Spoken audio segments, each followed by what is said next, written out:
Voilà, et pendant ce temps, l'image du jour, Marie nous emmène en Israël. Oui, parce que je voulais vous montrer une photo extrêmement symbolique qui rassemble deux survivants. Regardez.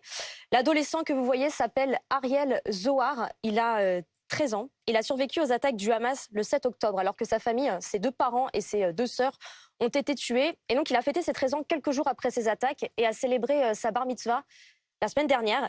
Et à ses côtés, c'est l'ancien grand rabbin Israël Meir Léo, qui est lui un survivant de l'Holocauste. Il a une histoire très singulière, puisqu'en 1945, il a été libéré du camp de Buchenwald. C'est lui que vous voyez là. Lorsqu'il était petit, il avait 8 ans. Et c'est le plus jeune prisonnier à avoir survécu. Par la suite, il est devenu vraiment une figure très importante d'Israël, puisqu'il a été grand rabbin entre 1993 et 2003. Et lors de la bar mitzvah d'Ariel, il a prononcé quelques mots en s'adressant directement à l'adolescent. Je voulais vous les lire.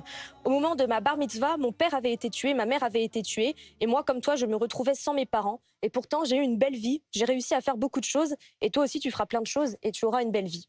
Et je voulais vous remontrer la photo que j'ai montrée au début. Parce que ce que vous pouvez voir sur les bras d'Ariel, qui sont des sortes de lanières, c'est ce qu'on appelle les téphilines dans la culture juive.